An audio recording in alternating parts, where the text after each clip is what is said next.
Hello and welcome to another episode of India and Global. Bonjour et bienvenue dans un nouvel épisode de l'Inde et la gauche mondiale. Si vous découvrez notre émission, n'oubliez pas d'appuyer sur le bouton d'abonnement.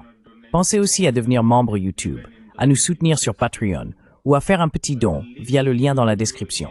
Mais, au minimum, aimez, partagez et regardez l'émission. Sans plus attendre, permettez-moi d'accueillir notre invité du jour, le professeur Kenneth Pomeranz. Le professeur Pomeranz est historien de la Chine et enseigne à l'Université de Chicago. Ses domaines incluent l'histoire économique, l'histoire environnementale, ainsi que l'histoire sociale de l'État, du genre, de la religion, etc.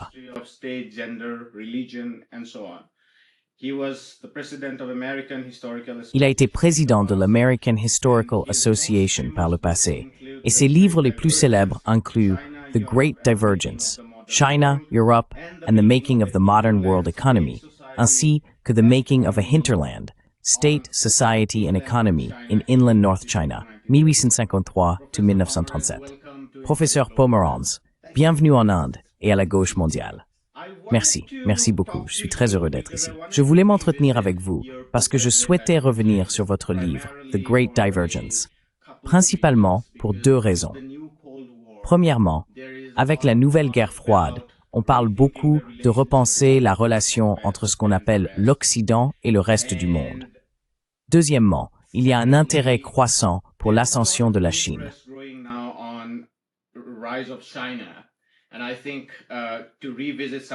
Et je pense qu'il serait intéressant de revisiter une partie de cette histoire. Enfin, avec le changement climatique, nous voyons les limites de l'hypothèse smithienne selon laquelle seules les contraintes internes à l'économie comptent, car il existe désormais d'autres contraintes non économiques qui affectent l'économie. Donc, si nous pouvions commencer par avoir une idée générale de ce à quoi ressemblait le monde au XVIIe et XVIIIe siècle. Quel type de nourriture les gens consommaient? S'il y avait des paysans? Quels étaient leurs soucis? Quelles préoccupations les parents avaient pour leurs enfants? Quels matériaux de construction étaient utilisés, etc. Cela poserait probablement les bases de cette conversation.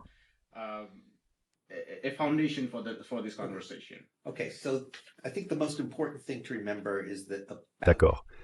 Donc je pense que la chose la plus importante à retenir est qu'environ 80% de la population mondiale au XVIIIe siècle était d'une manière ou d'une autre composée d'agriculteurs. Il y avait un petit nombre de personnes impliquées dans d'autres formes de production alimentaire, par exemple en tant que pasteurs, mais de plus en plus les peuples agricoles du monde les repoussaient vers les marges. Ils étaient contraints de s'installer sur des terres de plus en plus médiocres, etc., à mesure que les populations augmentaient. Pour cette grande majorité d'agriculteurs, la préoccupation principale était d'avoir suffisamment à manger et d'avoir des produits de base comme du combustible pour pouvoir cuisiner ou pour passer l'hiver si l'on vivait dans une région où l'hiver était rigoureux.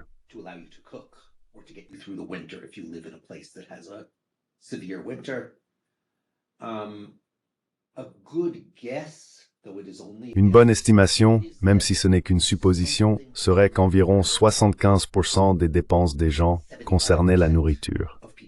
Je ne devrais pas vraiment parler de dépenses, mais plutôt dire que 75% de la valeur de ce qu'ils consommaient était de la nourriture.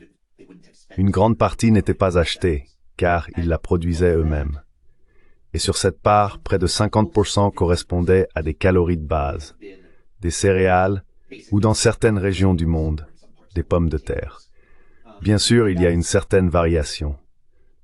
Pour les plus pauvres, parmi les pauvres, il est probable qu'environ 80% de leur consommation était de la nourriture. Et sur ce total, bien plus de la moitié était constituée de céréales. La plupart des autres personnes s'en sortaient un peu mieux, mais pas de façon spectaculaire. Et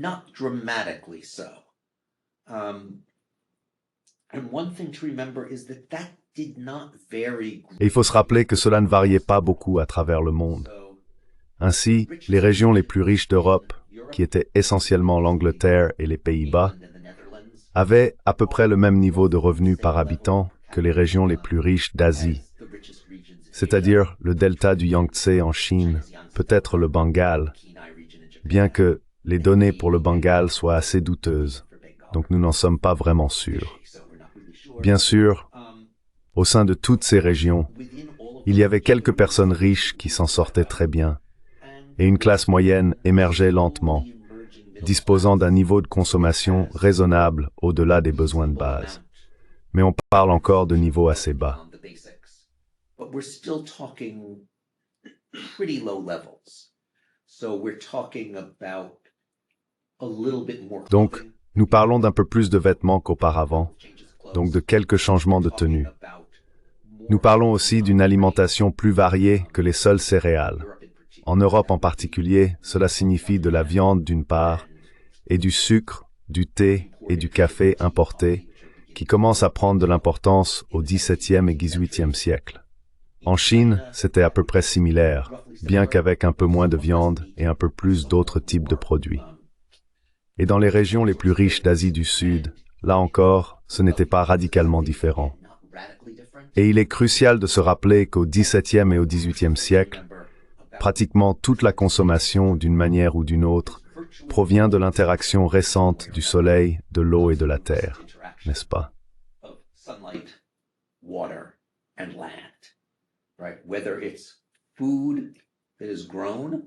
Qu'il s'agisse de nourriture cultivée ou d'arbres que l'on récolte, dans ce cas, il s'agit peut-être des 30 dernières années de soleil, d'eau et de terre, de fibres textiles, d'animaux, que ce soit pour l'alimentation, les peaux ou la force motrice, ou encore d'énergie.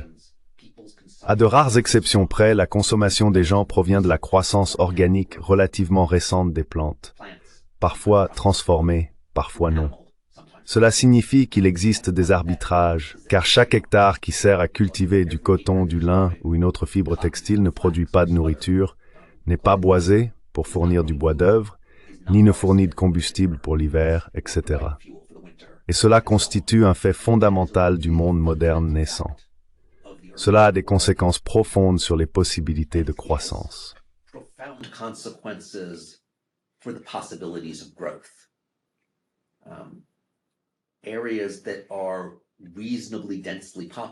Les zones qui sont raisonnablement densément peuplées et qui ont une consommation par habitant quelque peu supérieure à la moyenne atteignent généralement les limites de ce qu'elles peuvent produire à partir de leur propre terre, d'une manière ou d'une autre.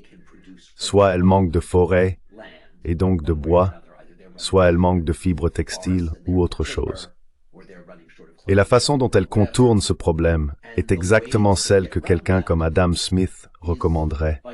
Elles utilisent une partie de leur main-d'œuvre abondante, puisqu'elles sont densément peuplées, pour produire des biens artisanaux, et elles vendent ces biens artisanaux en échange des produits de la terre, nourriture, bois, etc. Évidemment, il existe de grandes variations, n'est-ce pas?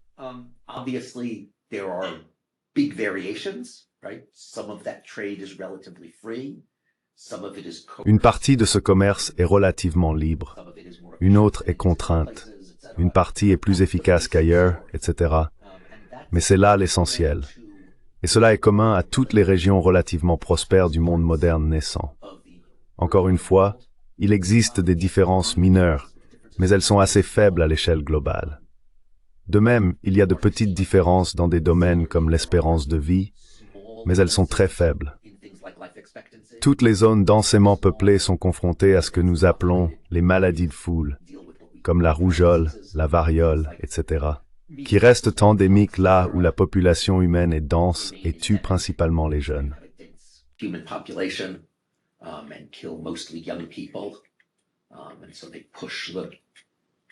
Et donc, ils font chuter considérablement l'espérance de vie moyenne. Il est possible qu'à la fin du XVIIIe siècle, l'espérance de vie dans, disons, les régions les plus riches du Japon, certaines parties de l'Amérique du Nord coloniale, en particulier le Massachusetts, et peut-être certaines régions d'Angleterre et des Pays-Bas, ait été légèrement supérieure à celle d'ailleurs. Mais si c'est le cas, les différences sont très faibles, et elles se situent probablement dans la marge d'erreur statistique. Cela ne veut pas dire que certains endroits ne sont pas plus mal lotis. Il y a clairement des endroits qui le sont. Mais parmi les régions relativement favorisées, on observe une grande similarité qui s'explique par des contraintes matérielles assez fondamentales. Pretty fundamental material constraints. So, a lot of scholars of À mon avis, early modern de nombreux economics, spécialistes de l'histoire économique de l'époque moderne ont tendance à lire l'histoire à rebours. Ils savent qu'au XIXe siècle, l'Europe du Nord-Ouest prend de l'avance, et ils passent donc beaucoup de temps à chercher les raisons pour lesquelles cette région était déjà en avance 100, 200 ans, voire plus, auparavant, afin d'expliquer cette divergence finale. Je pense que plus on examine les données, moins il y a de raisons de croire, premièrement, que ces divergences existaient avant environ 1750, et deuxièmement, que même si elles existaient, elles ont vraiment un lien avec la divergence du XIXe siècle, qui, selon moi, résulte d'événements discontinus, des sortes de surprises soudaines. which I would argue comes from things that are discontinuous, sort of sudden surprises. I guess that's a good segue to ask. Je suppose que c'est une bonne transition pour vous poser quelques questions sur la divergence, ou peut-être, pour commencer, sur la littérature avant votre intervention. Bien sûr, nous garderons à l'esprit, comme vous l'avez dit, que toutes les personnes devaient trouver un équilibre entre la nourriture, le combustible et les fibres. La principale source était la lumière du soleil. Et cela constituait, en quelque sorte, un plafond. À l'intérieur de cette limite, on pouvait ajuster entre ces 3 ou 4 variables, mais c'était une contrainte incontournable. Il y avait cette idée, et elle persiste encore aujourd'hui, que l'Occident a toujours été plus développé. But there is still a sense that the West has always been more developed. And of course, this is more plausible if one talks about. Et bien sûr, cela semble plus plausible si l'on parle de 500 ans. Votre livre a vraiment démystifié cette idée et vous soutenez que cela s'est produit bien plus tard, peut-être vers la fin du XVIIIe siècle, lorsque l'Occident a commencé à prendre l'avantage. Donc, si vous pouviez nous dire, quels étaient les arguments les plus importants en faveur de ce récit? On entend parler de technologie, d'agriculture, de productivité, de capital à long terme en Europe. Si vous pouviez nous citer certains des arguments les plus importants qui ont soutenu ce récit, selon lequel l'Occident aurait pris de l'avance sur l'Orient très tôt. So, as you say, there were many versions of that argument. Donc, comme vous le dites, il existait de nombreuses versions de cet argument. La plus extrême, que je pense que même avant mon livre, relativement peu de gens croyaient encore, suggérait qu'il s'agissait soit d'une question de science et que seule l'Europe possédait la science depuis l'Antiquité grecque et qu'elle avait donc pris de l'avance technologiquement grâce à cette science. Et celle-là, je pense que dès les années 1960 ou 1970, il était devenu très difficile d'y accorder du crédit. Nous avions énormément appris sur la science de l'époque moderne, en Chine, en Inde, dans le monde arabe, etc. Et il était assez clair que oui, l'Europe était en avance dans certains domaines, mais en retard dans d'autres, notamment, et c'est crucial, en productivité agricole, ce qui est un élément majeur quand la majeure partie de la consommation des gens est de la nourriture. Une deuxième explication, assez courante, était que seule l'Europe possédait de véritables droits de propriété privés. Only Europe had real private property rights. And again, the idea was that leads to a very, very early... Encore une fois, l'idée était que cela menait à une divergence très très précoce, car avec les droits de propriété privés, selon l'argument, on a l'incitation à produire aussi efficacement que possible. Ainsi, les Européens commenceraient à maximiser avant les autres peuples. Il s'ensuit un long et lent processus d'accumulation qui découle de meilleures incitations, ce qui conduit à un écart qui se creuse progressivement et qui est déjà important avant la révolution industrielle. Et encore une fois, dans la version la plus extrême de cet argument, ces deux éléments iraient de pair, ce qui donnerait lieu à la notion, eh bien, dans l'un de ces moments les moins éclairés, de despotisme oriental, et à l'idée que l'initiative privée avait été écrasée en Asie. Cela se manifestait à la fois par un manque d'incitation à produire en raison de l'absence de propriété, et par un manque de capacité à innover intellectuellement, ce qui aurait entraîné un retard scientifique.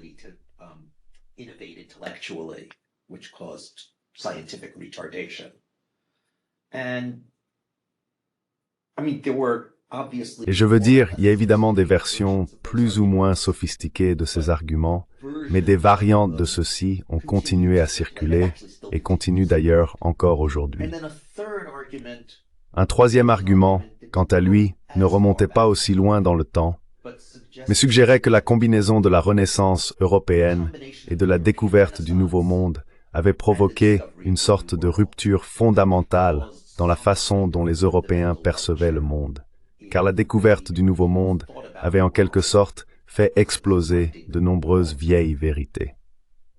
Cette combinaison, ainsi qu'une émancipation progressive de la pensée vis-à-vis de l'Église à travers la Renaissance et la Réforme, de Noor Carter Delvertige. the Renaissance and Reformation once again led to a kind of advantage. It also was tied up. On soutient également que cet État était, selon l'argument, plus favorable à l'accumulation privée que les États antérieurs, en partie parce qu'ils cherchaient à accumuler de l'argent, et ils ont compris que la croissance était bénéfique à cet égard. Donc encore une fois, l'argument est que l'Europe commence à prendre de l'avance à partir des années 1500, disons. Cependant, il y a plusieurs problèmes avec ces affirmations. Le plus fondamental, c'est que lorsque l'on cherche cette avance dans les données, on ne la trouve pas. When you look for that lead in the data, you can't find it.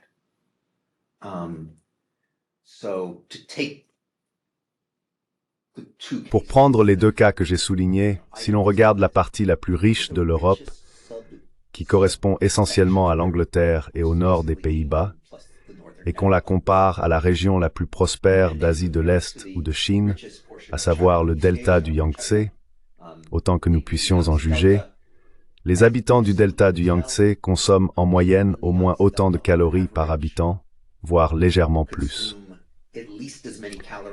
Ils consomment à peu près la même quantité de tissu par habitant. Ils consomment plus de thé, ce qui n'est pas très surprenant, puisque c'est là que le thé est produit. Mais plus étonnamment, ils consomment à peu près autant de sucre. Ils sont un peu en retard sur l'Angleterre en matière de consommation de sucre, mais ils devancent presque toutes les autres régions d'Europe. Leur espérance de vie est tout aussi longue, selon Eurostinc que nous pouvons établir. pretty much any measurement we can come up with, they're doing about as well. Ils s'en sortent à peu près aussi bien encore au milieu du XVIIIe siècle.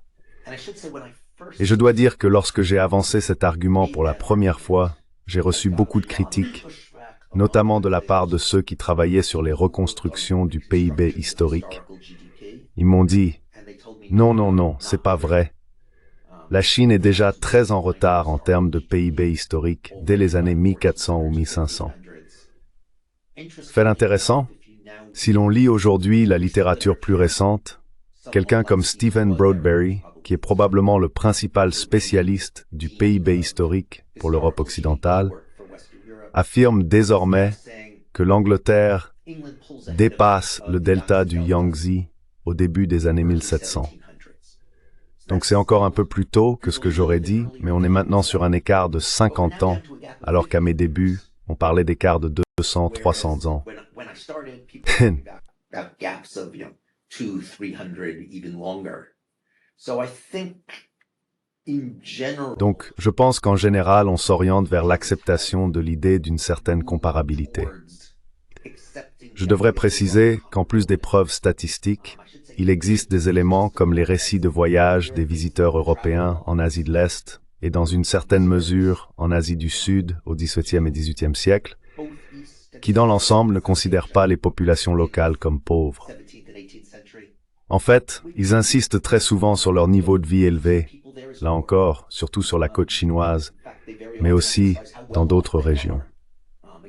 Ainsi, le problème, c'est que si la différence entre l'Europe et la Chine, et on pourrait ajouter d'autres régions à cette histoire, je pense, avait été aussi fondamentale que, par exemple, ils n'avaient pas de droit de propriété, donc aucun incitatif à être efficace, ou ils n'avaient pas de science, donc ils n'ont jamais innové dans leur technologie de production, alors la divergence aurait dû se produire bien plus tôt. then the divergence should have happened much, much earlier. And the data just doesn't show it. Et les données ne le montrent tout simplement pas. Les données montrent une réelle comparabilité, à la fois entre les résultats, comme je viens de le dire, mais aussi dans une large mesure entre les institutions. Ainsi, pour certains biens, nous pouvons mesurer l'intégration des marchés. Si le prix dans le lieu A évolue de concert avec le prix dans le lieu B, cela suggère qu'il existe un commerce relativement libre et efficace entre eux. Les marchés céréaliers chinois, par exemple, sont remarquablement bien intégrés, mieux que n'importe lesquels sur le continent européen, et presque autant que ceux de la Grande-Bretagne jusqu'à la fin du XVIIIe siècle. Et il faut garder à l'esprit que la Chine est bien plus grande que la Grande-Bretagne dans un monde où les transports sont difficiles.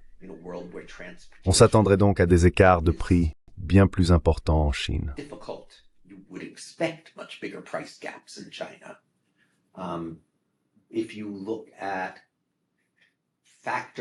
Si vous examinez les marchés des facteurs de production, la capacité, par exemple, d'échanger des terres afin qu'elles aillent à ceux qui peuvent en faire un usage relativement efficace, la possibilité pour les travailleurs de se déplacer et de trouver un emploi qui leur permette de gagner autant qu'ils le peuvent, il n'y a tout simplement pas ces grands écarts. Oui, il y a de petits aspects ici et là où l'Europe est avantagée. L'un d'eux, qui s'avère avoir d'importantes conséquences à long terme, est que l'exploitation minière européenne est clairement plus avancée. Mais il y a d'autres domaines où c'est l'inverse. Pour donner un exemple, aussi tard qu'en 1820, à un moment où l'industrie britannique a déjà pris un essor significatif et attire les travailleurs hors des campagnes.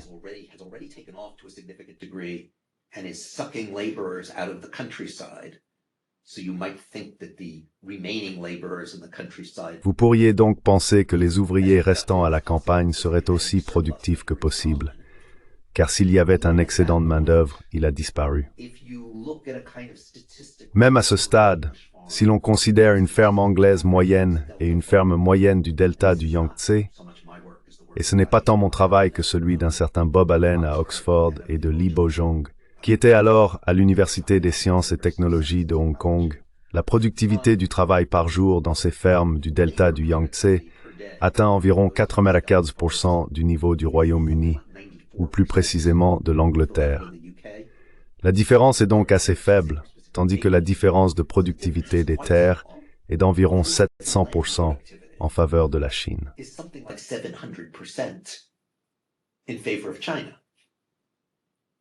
Est-ce le sud de la Chine où l'on cultive le riz inondé? Oui, c'est ça. Même si vous comparez le blé au blé, ce qui pourrait sembler une comparaison plus juste, sauf que cela signifie que vous regardez la Chine du Nord, qui est une région relativement pauvre de la Chine, et que vous la comparez à l'Angleterre, la région la plus riche d'Europe. Mais même en comparant le blé au blé, la productivité des terres chinoises est nettement supérieure, et la productivité du travail par jour n'est pas radicalement inférieure. En Chine du Nord, la productivité du travail par an est significativement plus basse parce que la saison de croissance est plus courte, et la Chine du Nord est moins bien desservie par les transports que d'autres régions du pays, ce qui fait que les marchés pour les produits hors saison sont moins développés. Mais malgré tout, on reste dans le même ordre de grandeur, et cela en 1820.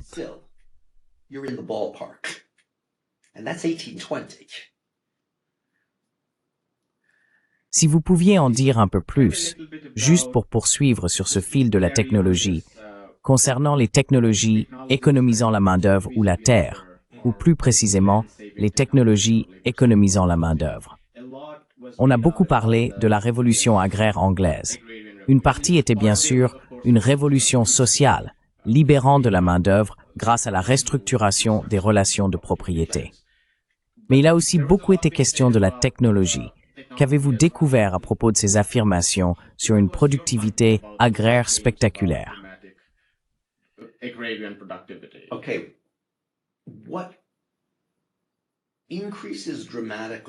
Ce qui augmente de façon spectaculaire dans la Grande-Bretagne de l'époque moderne, c'est le profit agricole, qui n'est évidemment pas la même chose que la production agricole. Oui, il y a quelques gains en rendement par acre, mais ils restent relativement modestes, et surtout, ils ont une limite. Dans un monde sans engrais chimiques, sans pesticides chimiques, etc., il existe en quelque sorte un plafond à la production agricole par acre, qui dépend de l'écologie particulière de chaque lieu. Si l'on regarde l'Angleterre, par exemple, certaines fermes de Norwich étaient déjà proches de ce plafond vers 1300. Au cours des 500 années suivantes, la production moyenne anglaise par acre augmente, mais les fermes les plus performantes restent à peu près au niveau de celles de Norwich en 1300. Ce qui se passe, c'est qu'avec le temps, de plus en plus de fermes se rapprochent de ce plafond à mesure qu'elles trouvent des solutions. Par nature, les fermes sont hétérogènes, n'est-ce pas? By their very nature, farms are heterogeneous, right? Each farm has a slightly different slope than the one next to it. Chaque ferme a une pente légèrement différente de celle de sa voisine. Elle a un sol légèrement différent. Elle reçoit un peu plus d'ombre ou de soleil ou autre chose. Et surtout, dans un monde où l'on ne dispose pas d'analyse chimique moderne pour vous aider, il s'agit d'un processus lent et difficile pour comprendre comment égaler la productivité de son voisin le plus prospère. Sur une période d'environ 500 ans, ce qui se passe, c'est que la production augmente, mais sans jamais dépasser un certain plafond. Et en fait, à la fin du XVIIIe siècle, il y a de bons signes montrant que cela se stabilise. Cela ressemble étonnamment à ce que l'on observe dans le delta du Yangtze. Ainsi, nous avons autour de Suzhou quelques fermes qui, dès les années 1200, semblent déjà avoir le même rendement à l'hectare que les exploitations les plus performantes auront à la fin du XIXe siècle. As the best performing farms are going to have in the late 19th century.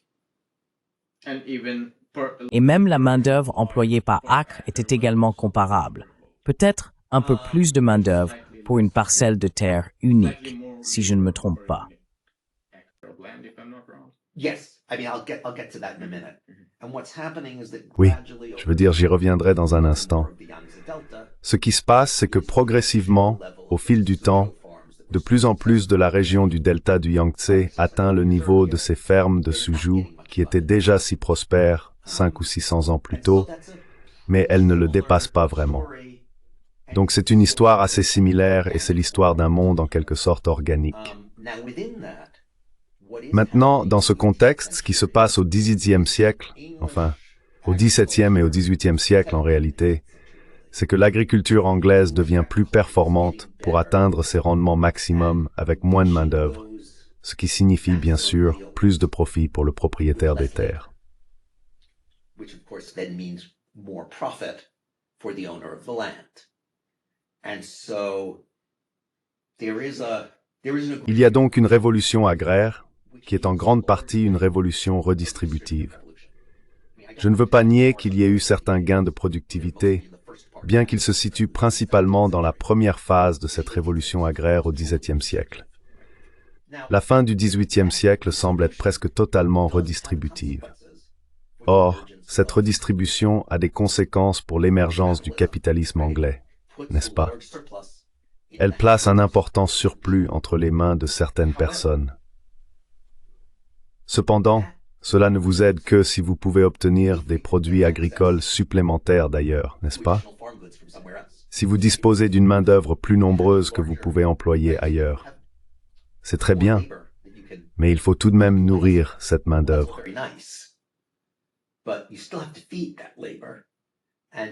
Et en fait, probablement plus d'énergie aussi, s'ils doivent faire autre chose. Exact.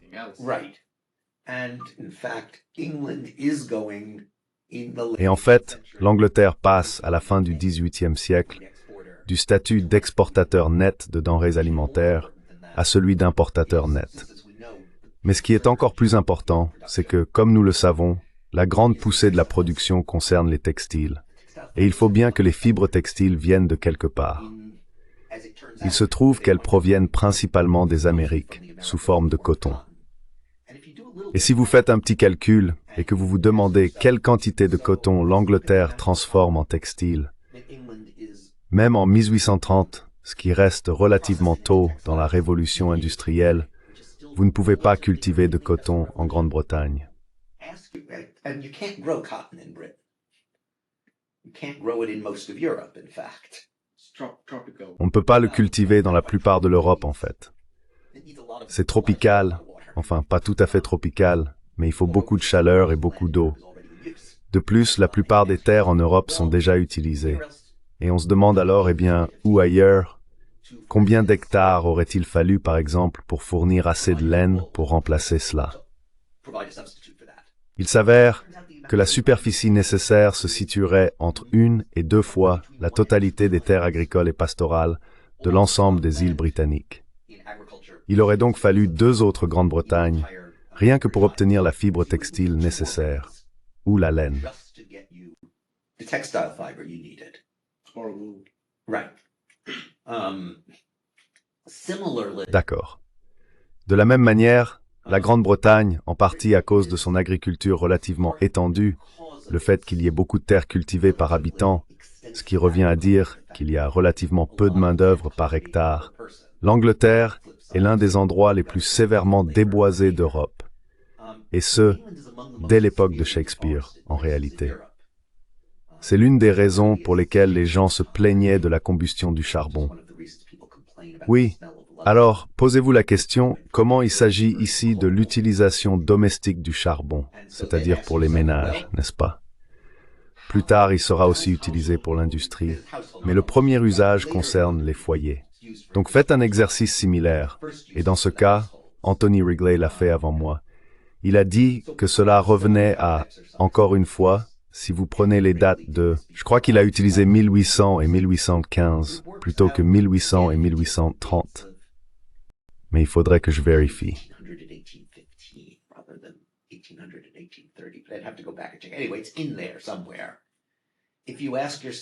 De toute façon, c'est quelque part là-dedans. Si vous vous demandez combien de terres il aurait fallu pour cultiver de manière durable la quantité de carburant que l'Angleterre tire de ses mines de charbon au début du 19e siècle, encore une fois, c'est plus que toutes les terres cultivées. En fait, plus que la totalité des îles britanniques. Il y a donc une quantité énorme de ce que j'appelle un soulagement écologique. Un soulagement de cette pression qui vient du fait de se heurter à une offre limitée de terre, qui touche l'Angleterre de façon relativement soudaine. Une partie de ce soulagement vient de l'Empire d'Outre-mer et de l'après-Empire, les États-Unis nouvellement indépendants.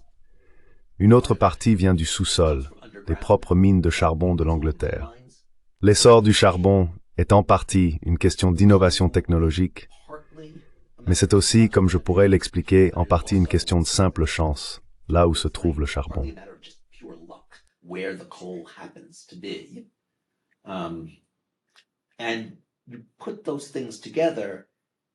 Et lorsque vous combinez ces éléments, vous parlez d'une expansion énorme des possibilités de consommation.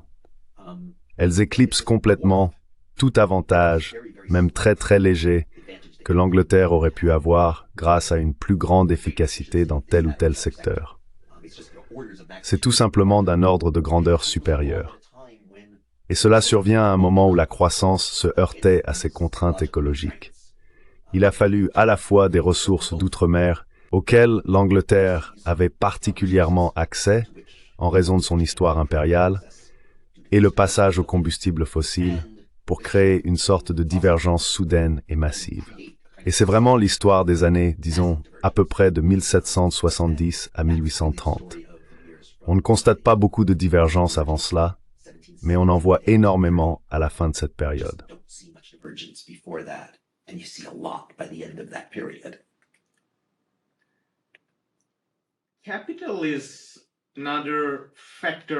Le capital est un autre facteur de production que vous soutenez comme n'étant pas important avant cette divergence. Si vous pouviez nous dire, une fois que la divergence a commencé, une fois que les importations ont commencé à arriver du Nouveau Monde en Angleterre, et qu'ils ont aussi découvert du charbon, donc essentiellement plus d'énergie, est-ce que ce processus de libération de la main-d'œuvre grâce à la propriété privée ou au capital marginal, comme moyen d'accumulation, se transformant en investissement, est-ce que ces facteurs, qui étaient probablement relativement mineurs et qui en eux-mêmes n'auraient pas permis la percée, ont joué un rôle? Ou, en d'autres termes, si nous avions trouvé du charbon peu profond dans des zones accessibles en Chine, et si l'État Qing était parti en expédition et avait trouvé des moyens de coloniser d'autres endroits, la Chine aurait-elle fini de la même manière que l'Europe occidentale? Okay. I think the answer to that last question. Je pense que la réponse à cette dernière question doit être « Nous ne savons pas ». Et mon argument n'est pas que si la chance avait été inversée, cela aurait été la Chine en premier. Peut-être que oui, peut-être que non. Je pense que l'affirmation clé, c'est vraiment que si l'on retire ces éléments, cela ne se serait pas produit en Europe du Nord-Ouest, du moins pas à ce moment-là. Et donc il faut envisager la possibilité que peut-être personne n'aurait été le premier, n'est-ce pas? Il aurait pu y avoir une impasse pendant très très longtemps. Rien ne rendait inévitable la percée vers l'économie fondée sur les combustibles fossiles et vers un monde de forte consommation. Le fait que la Grande-Bretagne disposait d'un capital relativement abondant a-t-il aidé au démarrage du processus? Bien sûr. As the process got started, sure. But there's no evidence. Mais il n'y a aucune preuve que le capital légèrement plus cher, et j'insiste sur légèrement, que l'on trouve dans le delta du Yangtze ou dans la région du Kinai au Japon, ait vraiment suffi à faire une différence, n'est-ce pas? Je veux dire, les filatures de textiles, par exemple, ne nécessitaient en réalité pas tant de capital que ça. Et elles étaient suffisamment rentables pour que, même si les taux d'intérêt étaient un peu plus élevés, et il semble bien que, pour les meilleurs emprunteurs, les taux en Asie de l'Est n'étaient qu'un peu plus élevés, cela n'aurait pas fait la différence. Il y avait largement de quoi réaliser des profits. Un bon exemple qui a émergé depuis, dans le sud-ouest de la Chine, au Sichuan, on trouve une saumure très très concentrée à quelques centaines de mètres de profondeur. At a couple thousand feet down. In fact, actually, in some cases, it's a couple thousand meters down. En fait, dans certains cas, c'est à plusieurs milliers de mètres de profondeur. Et il y a aussi du gaz naturel qui fournit le combustible permettant de faire bouillir la saumure et de produire du sel. Donc, avec un investissement initial important, parce qu'il faut creuser profondément, et il faut en gros, ce qu'ils font, c'est fabriquer d'énormes tubes en bambou pour pomper à la fois la saumure et le gaz, et les utiliser. Si vous faites cela, vous pouvez essentiellement créer une usine pour produire du sel à moindre coût, n'est-ce pas?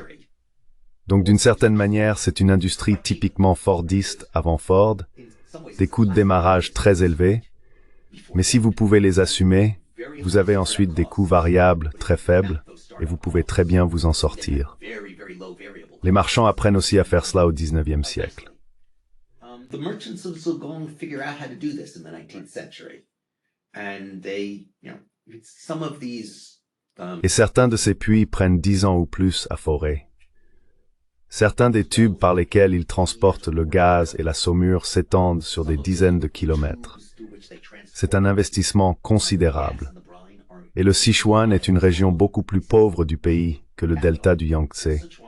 Mais ils ne constatent pas qu'ils ne peuvent pas obtenir le capital lorsque celui-ci est disponible. La question est de savoir si vous avez des opportunités rentables qui l'exigent. Mais oui, bien sûr, l'accumulation de capital compte, n'est-ce pas? Le fait que l'Angleterre et la Hollande aient des taux d'intérêt relativement bas signifie qu'elles croissent plus vite qu'elles ne le feraient autrement. Mais encore une fois, c'est probablement un facteur assez mineur comparé aux autres éléments. A pretty small factor compared to the other things. And I think it's probably worth Et je pense qu'il vaut probablement la peine de revenir un peu sur l'histoire du charbon, parce qu'on a tendance à dire « Oh, eh bien l'extraction du charbon, c'était une question de technologie. » Et c'est vrai, dans une certaine mesure. En gros, comme je l'ai dit, l'Angleterre commence à utiliser le charbon à grande échelle assez tôt. Vers 1700, ils ont déjà épuisé la plupart des gisements bon marché proches de la surface. Ils creusent en profondeur, et l'Angleterre étant ce qu'elle est, un endroit où il pleut beaucoup, toutes ces mines doivent être asséchées. les pompes sont essentiellement actionnées par des chevaux. Cela conduit aussi à des innovations écologiques. And So that's also leading to And the horse- technological innovation. right, and the horses, of course, have to eat. Exactement. Et les chevaux, bien sûr, doivent manger. Les chevaux mangent beaucoup, en réalité. Et Michael Flynn, probablement sinon le plus important, alors l'un des deux historiens les plus importants de l'industrie charbonnière anglaise, a fait quelques calculs approximatifs des coûts et a affirmé qu'au début des années 1700, on atteignait en Angleterre un point où il aurait été impossible d'augmenter davantage la production de charbon si la machine à vapeur n'était pas arrivée, car aller plus en profondeur aurait nécessité encore plus de chevaux, donc encore plus de nourriture pour les chevaux, etc. Cela n'aurait tout simplement pas été rentable. Mais bien sûr, la machine à vapeur est bel et bien arrivée. But of course, the steam engine does come along. What about the multiple pulley Qu'en est-il de l'argument des poulies multiples? L'idée que des innovations comme l'utilisation de deux poulies, en augmentant une tension et en la divisant en deux, peuvent permettre une utilisation plus efficace de l'énergie. Donc si vous utilisez un système de poulies multiples, un cheval peut tirer 2 fois le poids qu'il pourrait normalement. One horse can pull twice the weight than otherwise. Yeah, a lot of that stuff had already been exploited, and Ah, that's okay. and that's Oui, accounted beaucoup de ces choses avaient déjà été exploitées. So Ah, d'accord. what does come Donc ce qui arrive ensuite, c'est la machine à vapeur. Et la machine à vapeur a une importance historique énorme parce qu'en gros, ce qu'elle permet, c'est de transformer la chaleur en mouvement, n'est-ce pas? On peut donc chauffer une grande quantité d'eau et la puissance de la vapeur pousse un piston qui peut ensuite déplacer n'importe quoi, d'un énorme marteau à finalement un wagon de chemin de fer, tout ce que vous voulez. Donc la machine à vapeur est absolument révolutionnaire. Est-ce une histoire de science et de technologie? Je dirais que non. Et il y a plusieurs raisons à cela. L'une d'elles est que la science derrière la machine à vapeur est extrêmement rudimentaire. Science behind the steam engine is extremely rudimentary.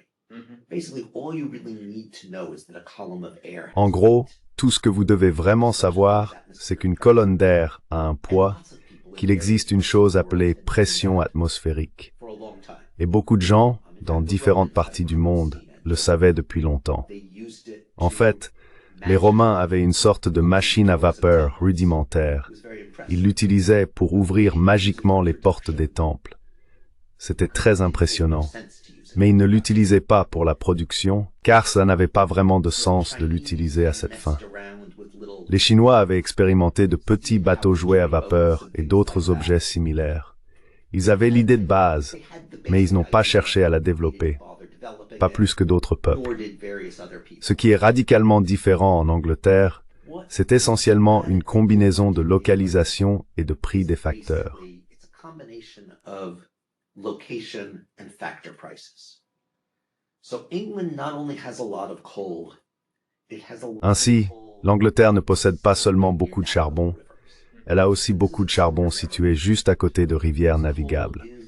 Et cela est extrêmement important car le charbon est encombrant et lourd. Dans le monde prémoderne, encore une fois, n'importe où dans le monde prémoderne, le coût du combustible, qu'il s'agisse de bois ou de charbon, correspond essentiellement au coût de son transport. Que vous soyez en Chine ou en Angleterre, le coût de transporter un morceau de charbon sur environ 40 km par voie terrestre dépasse la valeur du charbon lui-même. Donc, cela n'a vraiment de sens que si vous êtes proche d'une rivière.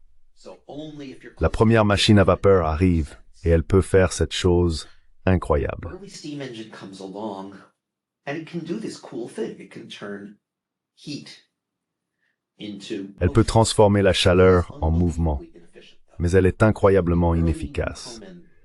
La première machine de Newcomen utilise environ 1000 calories d'énergie pour chaque 7 calories de travail qu'elle fournit. Elle a donc un rendement inférieur à 1%. Le seul endroit où il vaut la peine d'utiliser une telle machine, c'est là où le combustible est pratiquement gratuit, c'est-à-dire à la sortie de la mine. Et c'est effectivement le cas.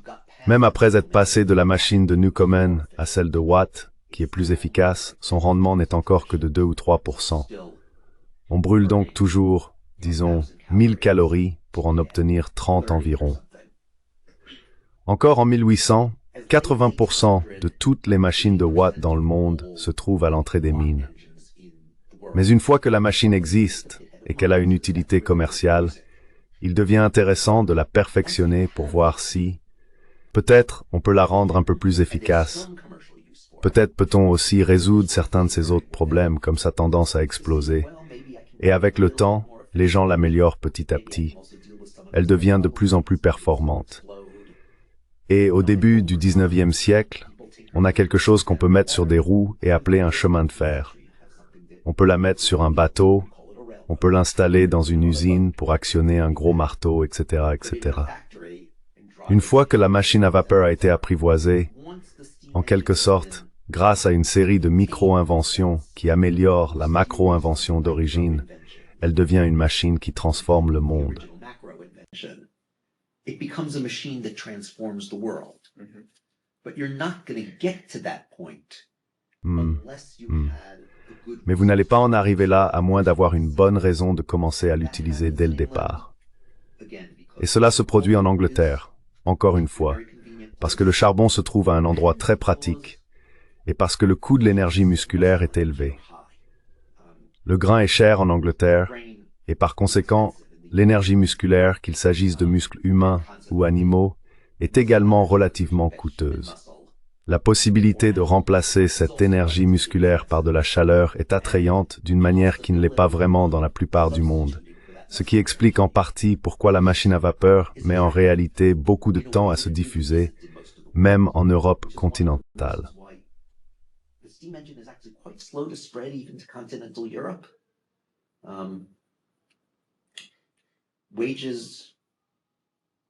Les salaires, c'est-à-dire les salaires nominaux, n'étaient pas tout à fait aussi élevés.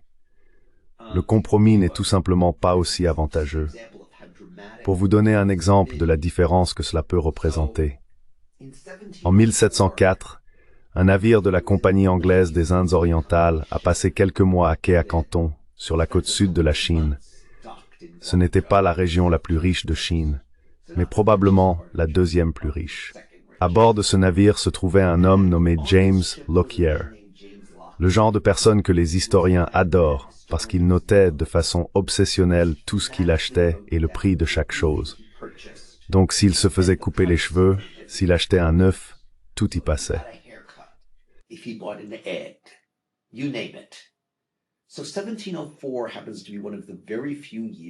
Ainsi, 1704 se trouve être l'une des très rares années pour lesquelles nous pouvons réellement établir un indice salaire-prix pour une grande ville chinoise et le comparer à Londres. Et ce qui se passe lorsque l'on fait cela, c'est que l'on obtient un schéma très intéressant.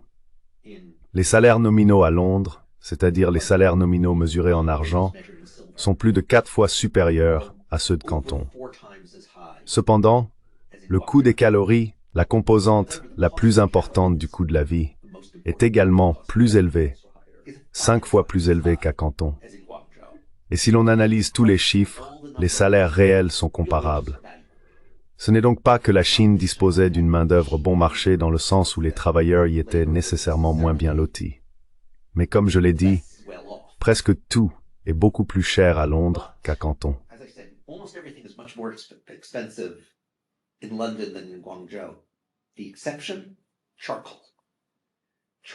L'exception, le charbon de bois. Le charbon de bois est plus de 4 fois, si je me souviens bien, plus cher à Canton qu'à Londres. Ce qui signifie qu'en combinant ces données, le rapport entre le coût de l'énergie musculaire et celui de l'énergie thermique est 20 fois plus élevé en Angleterre qu'à Canton. Dans ces conditions, dans quel endroit cela vaut-il la peine de bricoler pour voir si l'on peut améliorer une machine qui utilise l'énergie thermique plutôt que l'énergie musculaire? Et dans quel endroit cela ne vaut-il pas la peine?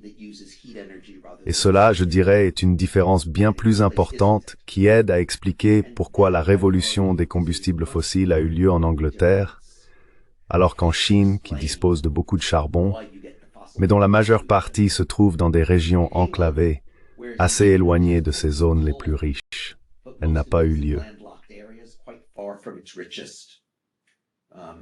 areas. So the Yangtze Delta is the most deforested area. Ainsi, le delta du Yangtze est la région la plus déboisée, c'est la région la plus riche, et c'est celle qui compte le plus grand nombre d'artisans qualifiés, susceptibles d'avoir bricolé une machine et de l'avoir améliorée. Elle se trouve à des centaines de kilomètres à l'intérieur des terres, loin de la plupart des gisements de charbon. L'Angleterre a la chance d'avoir beaucoup de charbon situé juste au bord des rivières. On peut l'acheminer jusqu'à Londres. Bien sûr, ce n'est pas toute l'histoire, car on aurait aussi pu transporter ce charbon jusqu'à Amsterdam, et pourtant les Néerlandais n'ont pas développé de machine à vapeur. Les Néerlandais utilisent la tourbe, qui est bien moins efficace. C'est tout de même mieux que de brûler du bois. Elle concentre beaucoup plus d'énergie dans un même volume. En gros, c'est comme ça qu'ils avaient soulagé une partie de leur stress.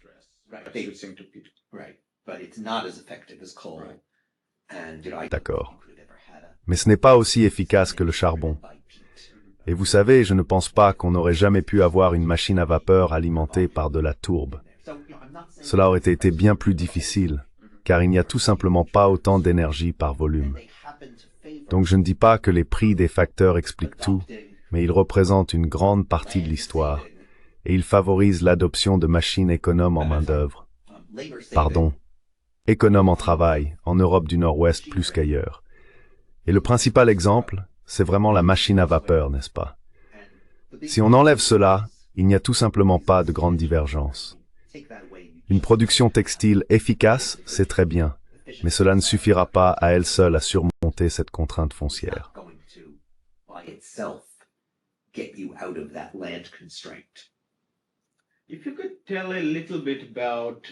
Si vous pouviez parler un peu des types de produits du Nouveau Monde qui ont également joué un rôle important, car si l'on ne disposait que de technologies économisant la main-d'œuvre, sans résoudre les pressions liées à la terre, cela n'aurait pas suffi en soi, n'est-ce pas? On aurait donc beaucoup de personnes en dehors de l'agriculture, mais il faudrait quand même les nourrir. Et s'il n'y avait rien d'autre, think of this. Alors la seule machine à vapeur n'aurait pas pu résoudre le problème, n'est-ce pas? Quel type d'importations ont-ils donc commencé à recevoir? Et si je peux ajouter une autre question ici, qu'en est-il du rôle des investissements anglais dans la navigation, qui faisaient partie des premières expéditions, etc.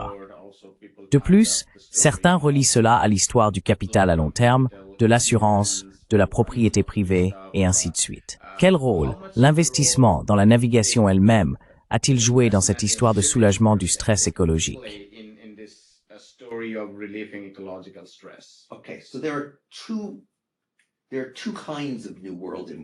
Il existe donc deux types d'importations du Nouveau Monde, du point de vue dont je parle. Il y a d'abord celle qui soulage relativement directement la pression écologique. De loin, la plus importante sur le long terme est le coton, mais il y a aussi le sucre, un peu de blé, ainsi que le bois et les produits dérivés du bois. Au XVIIIe siècle, environ un tiers des navires britanniques sont construits en Amérique du Nord parce que le bois y est bon marché.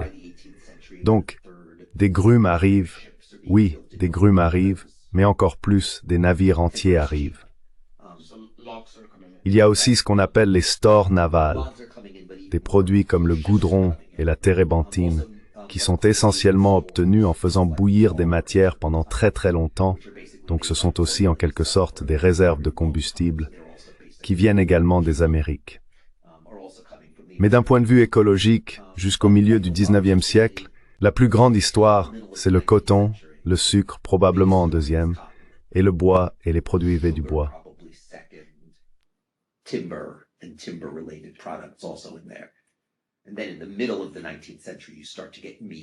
Et puis au milieu du XIXe siècle, on commence à voir apparaître la viande, d'abord le porc, puis plus tard, essentiellement après la guerre de sécession.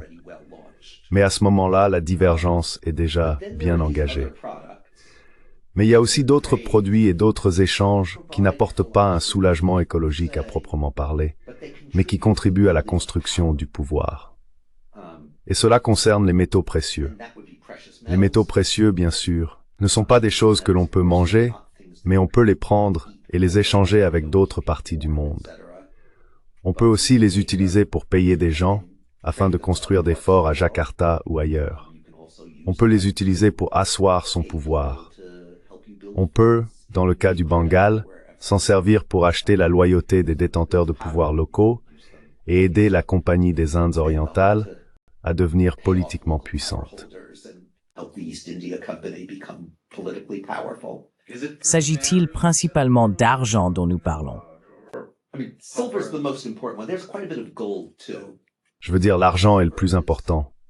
Il y a aussi pas mal d'or, mais l'argent en termes de volume, c'est vraiment l'histoire principale.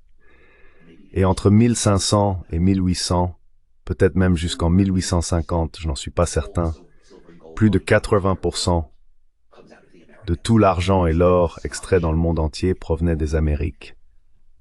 Et puis il y a des produits comme le tabac, qui n'améliorent la vie de personne mais qui sont rentables. En partie parce qu'ils sont addictifs et qu'ils aident à accumuler des richesses, aussi bien pour les marchands que pour les États. Le commerce du tabac ne rend personne en meilleure santé, mais il rend certaines personnes riches. Il contribue à enrichir le trésor anglais. Au XVIIIe siècle, on a calculé qu'un esclave travaillant dans une plantation de tabac en Virginie rapportait chaque jour plus d'argent à la couronne anglaise qu'à son propriétaire. Et bien sûr, il ne gagnait presque rien pour lui-même. Et ce genre de choses contribue à propulser le capitalisme, parce qu'elles offrent un bien que les gens ordinaires sont prêts à travailler dur pour acquérir, quelque chose au-delà des simples nécessités, que, pour une raison ou une autre, les gens désiraient suffisamment pour travailler des heures supplémentaires, etc.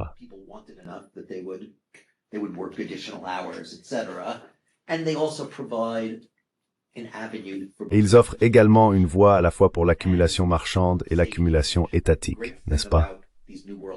Ce qui est formidable avec ces importations du Nouveau Monde, c'est que, pour la plupart, on ne peut pas les produire chez soi. Cela les rend plus à la mode, et cela les rend aussi relativement faciles à taxer et à appliquer une forte marge.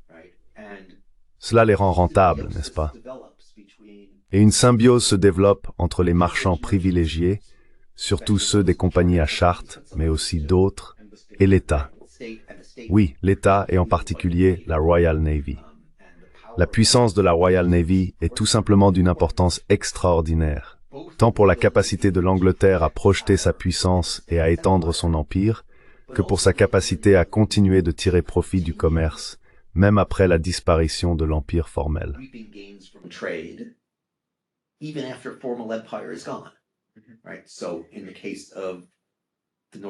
Ainsi, dans le cas des colonies nord-américaines, par exemple, l'indépendance arrive, mais premièrement, elles ont été institutionnellement organisées pour l'exportation, et cela continue. Deuxièmement, la Royal Navy fait que les marchands anglais, en réalité anglais et écossais, sont en position de récolter la plus grande part de ce commerce. Et cette accumulation compte, car l'une des choses qui se produisent dans le monde post-moteur à vapeur, c'est qu'une multitude d'opportunités apparaissent pour des investissements lucratifs dans le capital productif fixe. Et cela est historiquement relativement nouveau. Si l'on regarde le monde de l'époque moderne, les marchands les plus riches n'investissaient généralement pas une grande partie de leur fortune dans la production.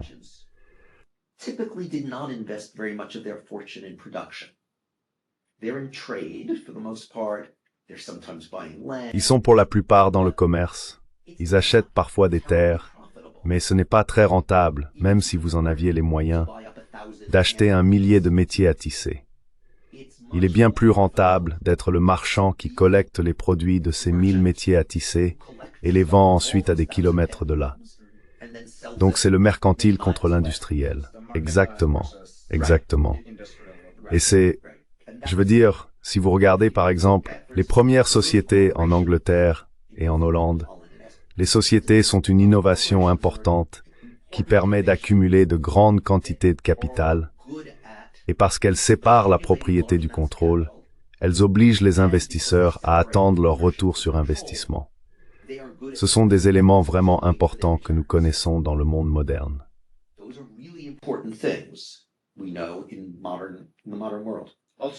De plus, obtenir des fonds de plusieurs sources, plutôt que de dépendre uniquement d'un cercle familial restreint. C'est exact. Correct. Right. So they do those things. They can accumulate a lot of capital. Donc, ils font ces choses-là. Ils peuvent accumuler beaucoup de capital et faire attendre les investisseurs pour leur retour sur investissement. Ou si l'investisseur ne veut pas attendre son retour, il peut vendre sa part et la société continue d'exister, contrairement à une société de personnes traditionnelle. C'est ainsi que se développent les marchés de capitaux. Exactement. Regardez les premières sociétés modernes et demandez-vous ce qu'elles font. Pratiquement aucune d'entre elles, avant 1800, n'est engagée dans la production. Il y en a quelques-unes qui construisent des routes à péage et des canaux, surtout au Royaume-Uni. Mais, dans l'ensemble, ce qu'elles font, c'est du commerce à longue distance.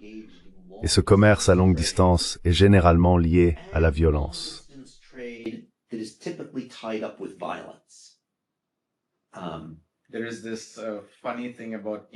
Il y a quelque chose d'assez curieux dans l'histoire de l'Inde, surtout dans l'histoire moderne, c'est qu'on commence souvent avec le commerce européen, et ainsi de suite. Tout débute avec l'installation de comptoirs.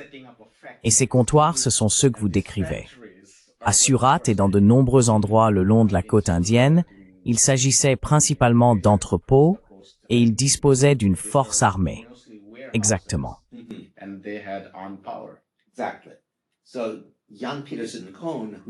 Donc Jan Pieterszoon Cohen, qui n'est pas le fondateur de la Compagnie néerlandaise des Indes orientales, mais qui est en quelque sorte celui qui a vraiment compris comment la faire fonctionner, écrit depuis Batavia au conseil d'administration à Amsterdam.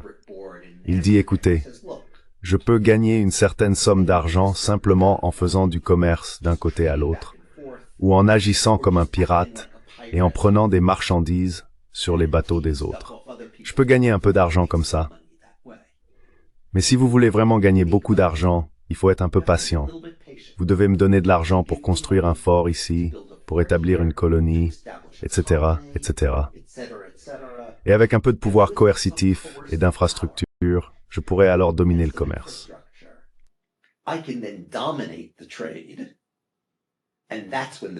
Et c'est à ce moment-là que l'argent commencera vraiment à affluer.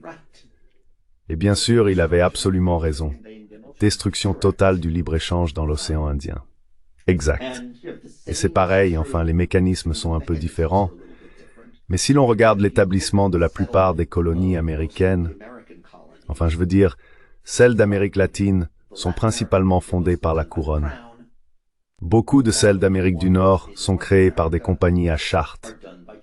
Et là encore, ce sont des compagnies à charte parce que la colonie va mettre du temps à devenir rentable, n'est-ce pas? Il faut défricher la terre, il faut construire les forts.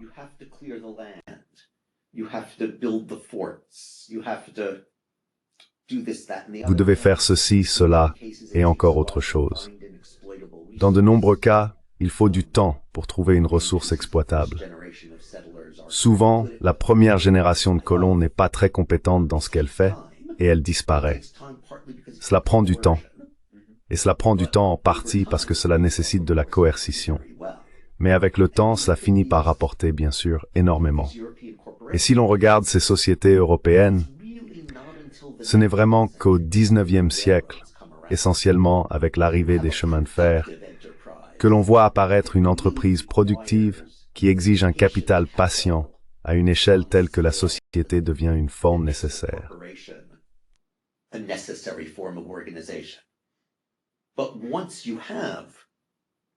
Mais une fois que vous avez des formes à forte intensité de capital dans votre société, c'est un énorme avantage. Mais c'est vraiment uniquement dans le monde des combustibles fossiles que c'est le cas. Jusqu'à ce point, la forme sociétaire sert essentiellement au commerce à longue distance et à la coercition qui y est liée. Et comme vous le savez probablement, même la Compagnie anglaise des Indes orientales et la Compagnie néerlandaise des Indes orientales, là où elles ne peuvent pas recourir à la coercition, là où elles doivent réellement affronter les marchands asiatiques en concurrence directe dans une zone de libre-échange, elles ne s'en sortent pas si bien. Et en fait, il y a une raison pour laquelle la Compagnie néerlandaise des Indes orientales fait faillite à la fin du XVIIIe siècle. Et c'est en grande partie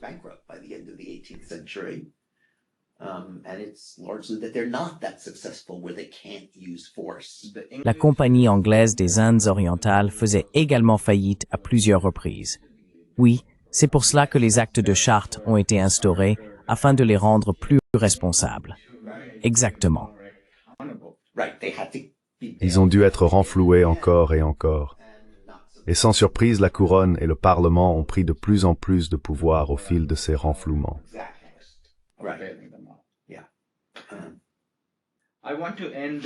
Oui, je voudrais conclure cette conversation en vous posant une question plus contemporaine, qui me semble liée à beaucoup de choses que vous avez dites.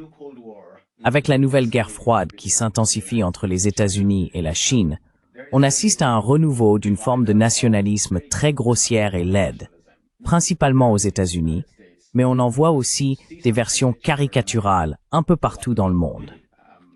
D'une certaine manière, c'est une réaction à ce qui se passe en Occident. Mais vous savez, il y a toujours, certains cas sont pires que d'autres. Oui, l'Inde ou la Turquie peuvent être pires que ce que l'on observe en Chine. En tant qu'historien, comment comprenez-vous la montée d'une opposition binaire entre l'Occident et l'Orient à ce moment précis de l'histoire que nous vivons?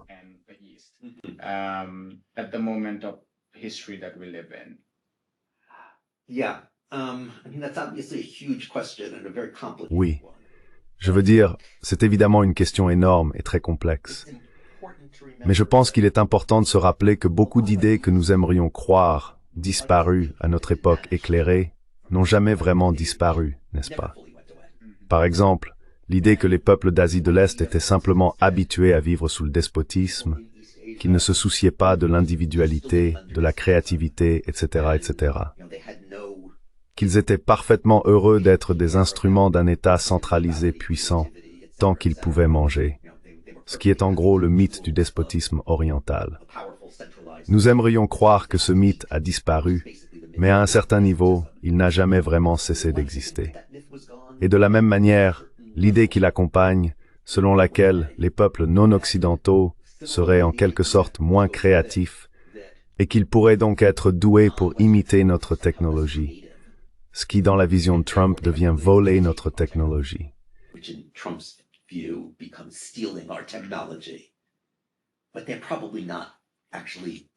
Mais ils ne sont probablement pas vraiment...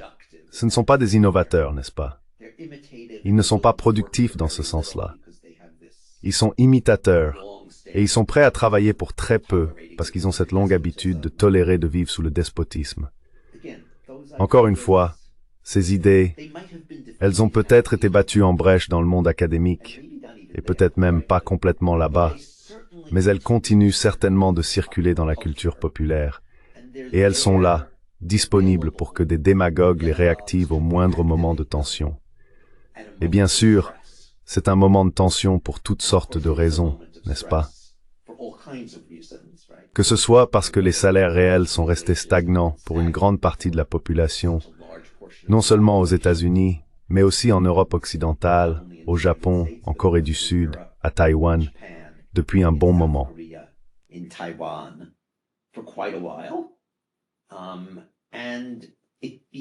Et il devient facile de rejeter la faute sur l'autre, et de penser que, d'une certaine manière, il s'agit là de la dernière version d'un processus ancien, où il ne crée pas vraiment le nouveau monde, mais profite plutôt de notre créativité. Ce n'est évidemment pas toute l'histoire, mais la persistance de ces mythes, à mon avis, est très importante et donne beaucoup de pouvoir. À cela s'ajoutent les contre-mythes dans d'autres parties du monde. J'ai donc mentionné plus tôt que je ne considère pas que mon livre dise que si seulement la Chine, le Japon ou l'Inde avaient eu plus de chance, ils auraient été les premiers. Je le vois plutôt comme disant que peut-être personne n'aurait été le premier. Mais lorsque le livre est sorti pour la première fois, j'ai reçu de nombreuses réactions de la part de nationalistes à la petite n.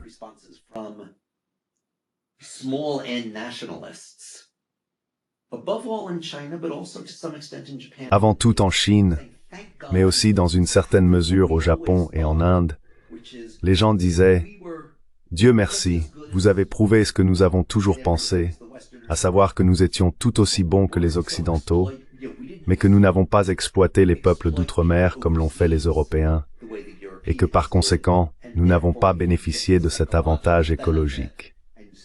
Donc, vous avez montré que notre seul défaut était de ne pas avoir été assez méchants. Le fait qu'un nombre significatif de personnes, et il s'agissait bien sûr principalement de personnes instruites, car les personnes non instruites ne lisaient pas un long livre compliqué en anglais, que des nombres significatifs de personnes instruites aient réagi ainsi au livre, montre aussi l'importance de ces contre-mythes.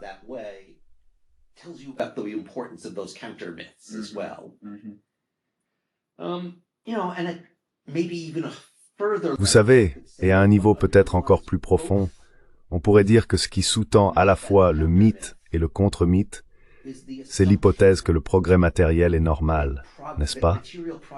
Donc si cela ne se produit pas, il nous faut une explication, peut-être même quelque chose d'un peu conspirationniste, pour expliquer pourquoi cela n'a pas eu lieu.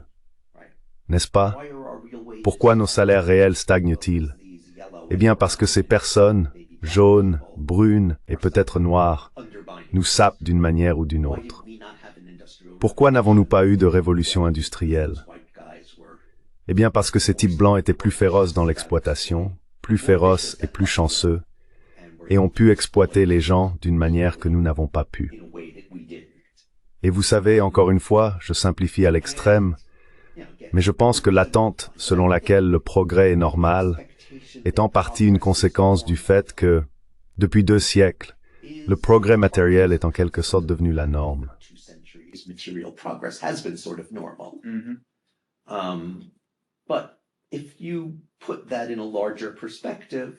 Mais si l'on replace cela dans une perspective plus large, ces 2 siècles ont été très anormaux. Et peut-être qu'ils marquent le début de quelque chose qui durera très très longtemps, mais peut-être que non, n'est-ce pas? Je veux dire, nous savons tous que, même si nous ne risquons pas de manquer de sources d'énergie, comme c'était le cas au XVIIIe siècle, nous semblons manquer de sources d'énergie que nous pouvons exploiter sans détruire la planète. Je crois que les contraintes écologiques, bien qu'elles ne soient pas absolues, sont réelles, et que nous avons connu cette libération remarquable et unique de ces contraintes grâce à la combinaison du boom des combustibles fossiles, de l'exploitation de nouveaux territoires et d'une série de révolutions scientifiques et technologiques rendues possibles par cette percée énergétique.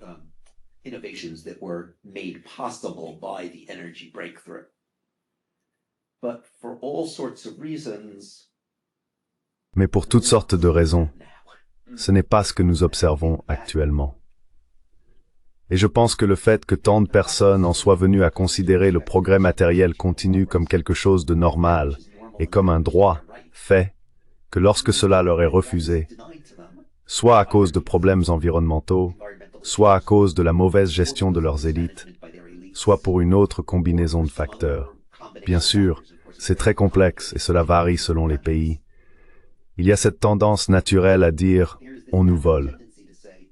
Et il est toujours plus facile de parler du fait que l'on est volé par quelqu'un de vraiment différent de soi, plutôt que par le fonctionnement de l'économie politique de son propre pays.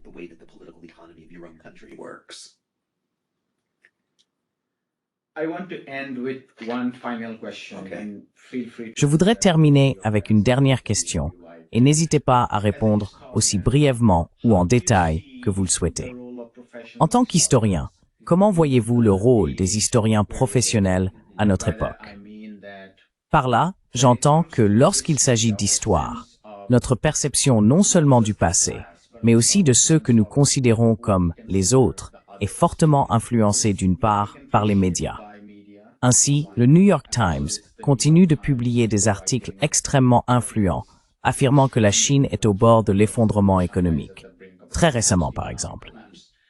Et puis il y a maintenant les réseaux sociaux, les tweetos et ainsi de suite, où ce n'est même plus la qualité du New York Times. Ce sont des fake news, des théories du complot et des choses totalement inventées.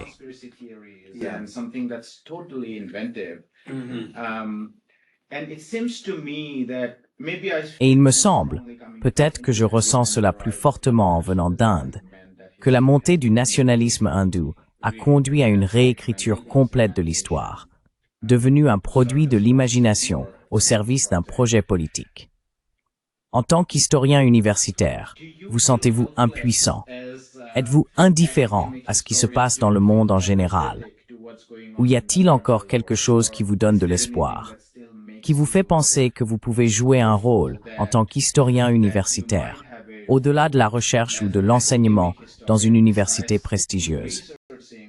Comment voyez-vous cela? Okay, so apathetic, certainly not.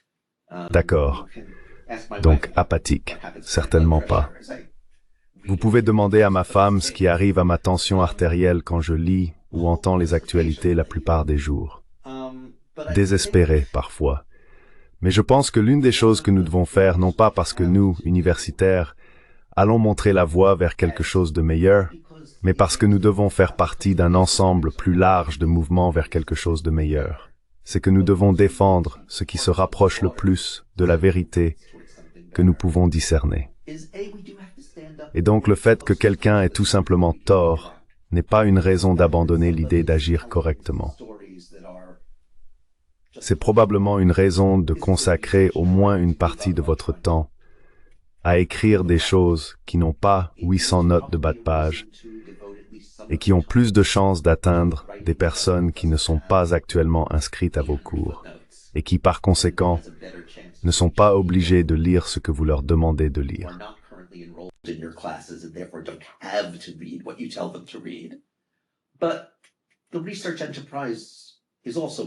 Mais le domaine de la recherche fait aussi partie de ce qui se passe.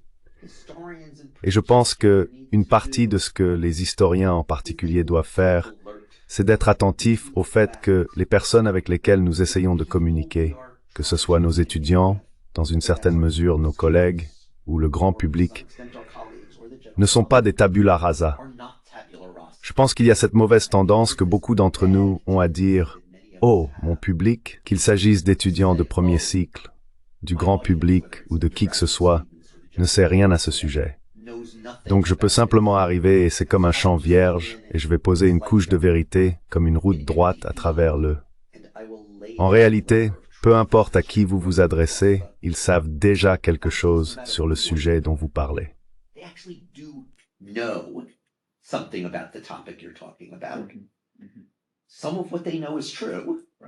Une partie de ce qu'ils savent est vrai. Une partie de ce qu'ils savent est absurde. Une autre partie est un mélange complexe. Mais il faut en tenir compte, sinon on n'avance jamais. Si j'ai le temps, laissez-moi simplement donner 2 exemples.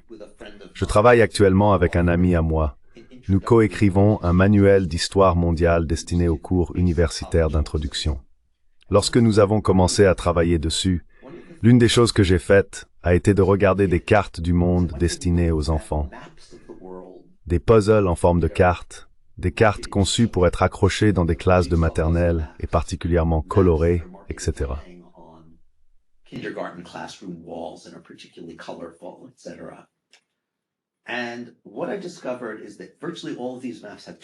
Et ce que j'ai découvert, c'est que pratiquement toutes ces cartes ont 2 points communs. Premièrement, chaque continent a sa propre couleur. Ainsi, le monde passe soudainement du marron au vert au niveau du canal de Suez, ou du bleu au jaune au mont Oural, ou peu importe. Et ce que vous dites à l'enfant, n'est-ce pas, c'est que chacun des continents est réel et qu'ils possèdent chacun une sorte d'essence propre. Et bien sûr, vous lui transmettez cela bien avant qu'il puisse l'exprimer lui-même ou le comprendre si vous le lui expliquiez verbalement. Vous le lui transmettez par une image. De plus, et c'est bien plus insidieux, sur chacune de ces cartes, l'Europe est illustrée avec des bâtiments classiques. Europe is illustrated with classic buildings. The Eiffel Tower, Big Ben, La Tour Eiffel, Big Ben, soit le Colisée romain, soit la Tour de Pise, peut-être la Porte de Brandebourg. S'il y a des animaux en Europe, comme c'est illustré dans ces représentations, c'est un renne tout au nord de l'extrême nord, ou un taureau en Espagne à l'autre extrémité du continent. Ensuite, on passe à l'Afrique. L'Afrique est illustrée avec une multitude d'animaux sauvages, éléphants, lions, zèbres, girafes, tout ce que vous voulez. S'il y a un bâtiment en Afrique, c'est soit un sphinx, soit une pyramide dans un coin du continent, en Égypte. Le reste du monde est un mélange. Ainsi, la Chine est presque toujours représentée soit par la Grande Muraille, soit par une pagode, accompagnée d'un panda.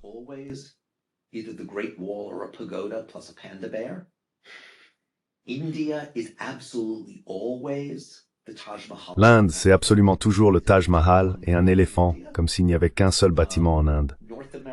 L'Amérique du Nord, c'est généralement le Capitole des États-Unis, ou la Statue de la Liberté, le panneau Hollywood, ou le Golden Gate Bridge de l'autre côté du pays, puis des bisons, des chevaux, etc., entre les deux. L'Amérique du Sud, c'est généralement la statue du Christ dans la baie de Rio, plus un lama. Ainsi, bien avant que l'enfant puisse réfléchir à tout cela, ou le critiquer par lui-même, ce qu'on lui transmet, c'est l'Europe est le pays de la culture, l'Afrique est le pays de la nature, et le reste du monde se situe quelque part entre les deux. Et ce que c'est quand on y pense, c'est la théorie raciale du 19e siècle.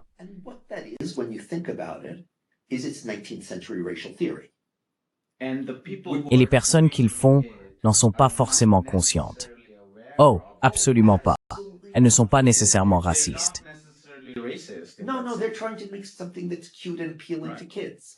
Non, non. Ils essayent de créer quelque chose de mignon et d'attrayant pour les enfants, et immédiatement. Mais ce que nous faisons, c'est que nous reprenons des idées auxquelles personne dans cette université, ni dans aucune autre université réputée, n'oserait aujourd'hui adhérer, n'est-ce pas? Je veux dire, personne ne lit la théorie raciale du 19e siècle autrement que comme un témoignage d'époque. Ah, voilà ce qu'ils pensaient à l'époque. Et pourtant, on la voit en quelque sorte s'infiltrer dans notre culture, se reproduire. Et je pense qu'il est important, quand nous enseignons, d'expliquer, et quand nous parlons au grand public, de dire « Écoutez, personne ne vous reproche le fait que ces idées se soient infiltrées dans votre esprit. Dans bien des cas, elles y ont été implantées quand vous étiez enfant, mais elles sont là. Et nous devons faire remonter ces mauvaises idées à la conscience et les confronter.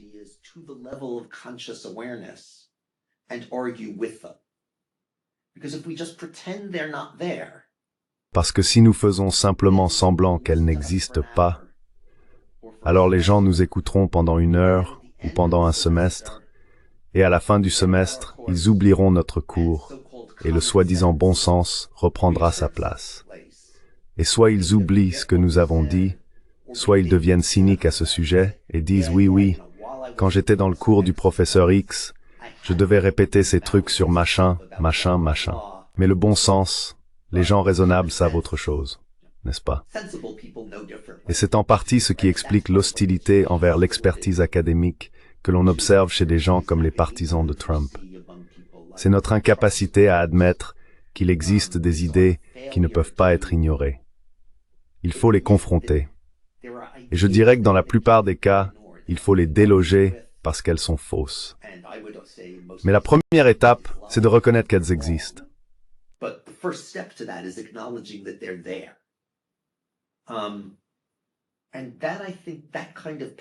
Et cela, je pense, ce type de pédagogie est vraiment important.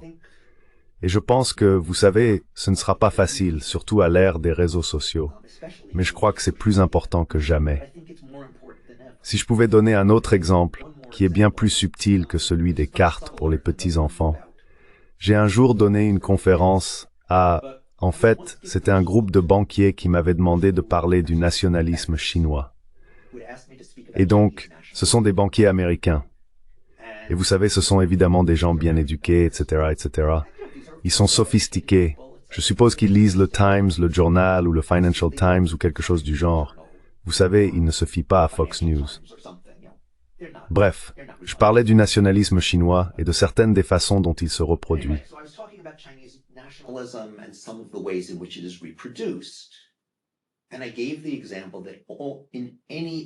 Et j'ai donné l'exemple que, dans n'importe quel manuel d'histoire approuvé en Chine qui traite du milieu du XXe siècle, il y aura une phrase qui ressemble à ceci.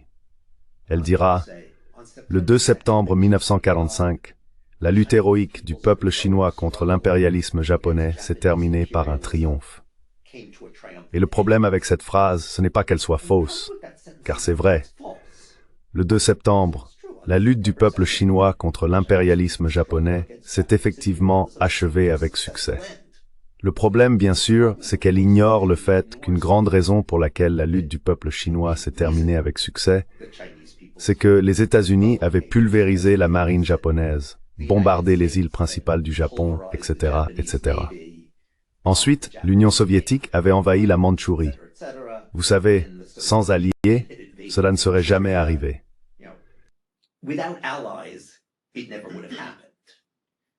And so I made this point, and all these American bankers. J'ai donc exposé ce point, et vous savez, tous ces banquiers américains acquiesçaient et souriaient. Oui, oui. C'est un bon exemple de la façon dont ils ont créé un mythe qui n'est pas entièrement faux, mais qui est déformé et favorise un certain ensemble d'idées sur le présent, n'est-ce pas? C'est une affirmation sur le passé, mais elle renforce l'idée que la Chine peut et doit compter sur elle-même, que lorsque la Chine s'affirme, le monde entier en bénéficie. Quel vain le fascisme japonais. Ainsi, la puissance chinoise est fondamentalement une chose bienveillante, et elle concerne avant tout le peuple chinois lui-même. Et tous mes banquiers ont compris cela. Et puis j'ai dit, vous savez, d'une certaine manière, ce n'est pas si différent du mythe ici aux États-Unis, où notre gouvernement n'oblige pas les manuels scolaires à dire que les États-Unis ont vaincu les nazis à eux seuls.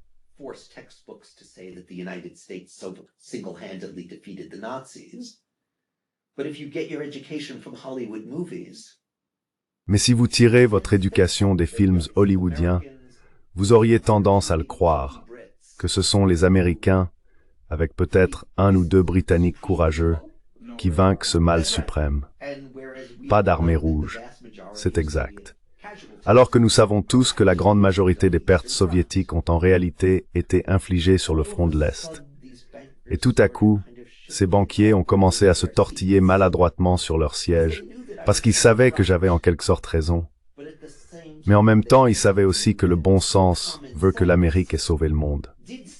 La puissance américaine est bienveillante. Nos alliés ne sont qu'une histoire secondaire. Et puis bien sûr, en Russie, il y a encore une autre version où ils ont à eux seuls débarrassé le monde du mal. Ils ont vaincu le fascisme. Et vous ne sauriez jamais quel rôle l'aide américaine a joué pour permettre à l'Armée rouge d'avancer, etc., etc.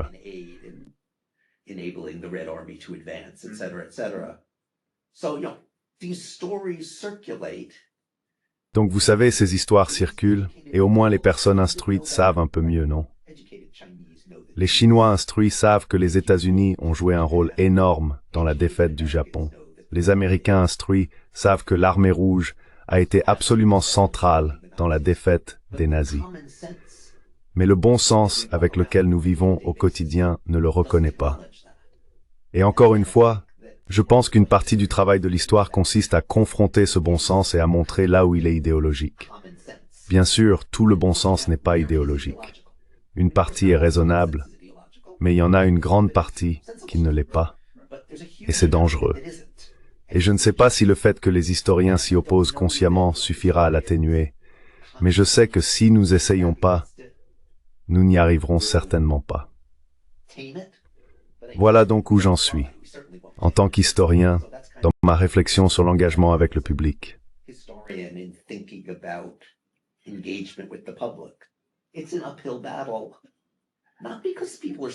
C'est une lutte difficile, non pas parce que les gens sont stupides, mais parce qu'il existe une culture, et cette culture a été façonnée, dans de nombreux cas, parfois délibérément, parfois, comme vous le dites, pas du tout délibérément. Je ne pense pas que les personnes qui créent ces cartes pour les enfants se disent « Tiens, je veux renforcer les anciennes hiérarchies raciales. » Ils font simplement ce qui leur vient naturellement. « Oh, l'Afrique, oui, des zèbres. Les enfants vont adorer les zèbres, mettons-en un. L'Inde, oh, le Taj Mahal. Le Taj Mahal, c'est super, n'est-ce pas? Mais nous devons tous faire un peu mieux que cela. Et c'est au moins en partie ce que j'espère que les historiens et autres intellectuels engagés auprès du grand public peuvent accomplir. Ils peuvent s'opposer à certaines formes dangereuses de bon sens qui existent. They can push back against some of the dangerous forms of common sense that are out there. One of the things I feel history in particular helps me. L'une des choses que l'histoire m'apporte particulièrement, c'est l'idée que le bon sens n'est pas forcément fiable à chaque fois. Et toute personne qui étudie l'histoire le sait, car toute la question, les discussions sur les faits historiques, etc., portent en grande partie sur ce qui est fiable et ce qui ne l'est pas. Et ce que nous faisons à travers le temps, on peut aussi le faire à travers l'espace. Et se dire que dans le moment présent, en tant qu'Indien, ce que j'entends sur le camp pakistanais n'est pas nécessairement vrai ou évident. Tout comme mon intuition sur un paysan du 19e siècle peut être complètement fausse. Et je pense qu'à ce titre, l'histoire ou les méthodes historiques offrent une possibilité. Que cela mène à quelque chose ou non dépend de la direction que nous prendrons collectivement. Mais je pense que tu as raison. Where we go collectively. Yeah, but I think you're right, and I think, and sometimes it doesn't. Et je pense que, vous savez, parfois c'est pas, je veux dire, j'ai donné des exemples où les conséquences idéologiques sont évidentes. Parfois, il n'y a pas de conséquences idéologiques de la même manière, mais on peut quand même amener les gens à penser différemment, en leur montrant à quel point il est dangereux de projeter son bon sens sur une autre personne. Donc un exemple ici que j'aime beaucoup, qui n'a pas de coloration idéologique particulière, mais du moins pour un public américain, je pense qu'il est assez parlant, vient d'un homme nommé Sam Weinberg, qui enseigne à l'école d'éducation de Stanford.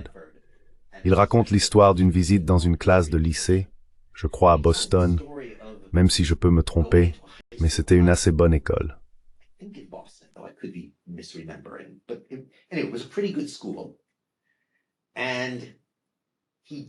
Et il raconte aux élèves la bataille de Lexington, la première bataille de la Révolution américaine.